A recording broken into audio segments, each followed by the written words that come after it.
अपनी चाची पर थी उसकी गंदी नजर। चाची को बनाना चाहता था अपनी हवस का शिकार। चाची ने मारा उसको तमाचा तो सनकी बन गया ये हैवान। चाची ने किया विरोध तो कर डाली उसकी हत्या। आपकी स्क्रीन पर दिख रहा ये शख्स है मेरठ शहर का रहने वाला मणिक भारद्वाज, जिसने अपनी चाची के साथ अपनी हवस की आग को बुझाना चाहा।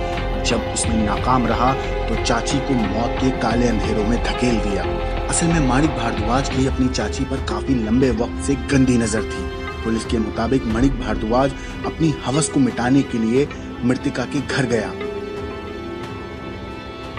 आपको बता दें कि माणिक ने वारदात वाले दिन अपनी चाची कुमुद के साथ नाजायज संबंध बनाने की कोशिश की थी, जिसका कुमुद ने विरोध किया और आरोपी माणिक को चाटा भी जड़ा और इस बात को सबको बताने की बात कही। इस पर आरोपी माणिक आग बबूला हो उठा और उसने घर में रखे चाकू से कुमुद की गर्दन और शरीर पर ताबड़तोड़ हमले कर दिए, जिससे उसकी दर्दनाक मौत हो गई।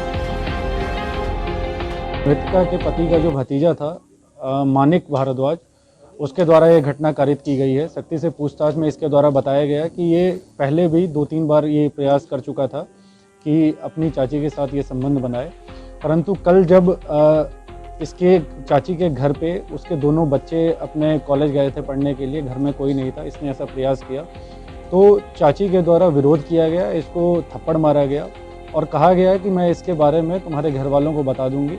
ये आवेश में आ गया, ये काफ़ी डर गया। इसके बाद वहीं घर में पड़े चाकू से इसने अपनी चाची की हत्या कर दी और इसकी पुष्टि अन्य कई तरहों से होती है। जैसे इसके हाथ में यहाँ पे धारदार जो चाकू था जिससे इसने हत्या का प्रयास किया गया, उसके कट थे। हाथ पे काफ़ी खरोच के निशान थे, सीने पे खरोच के निशान थे।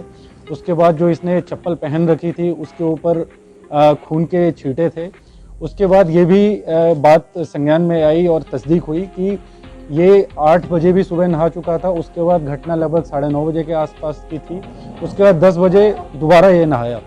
जब इन सब चीज़ों के बारे में इससे सख्ती से पूछताछ किया गया तो इसके पास इन चीज़ों का कोई जवाब नहीं था और इसके द्वारा फिर घटना कबूली गई।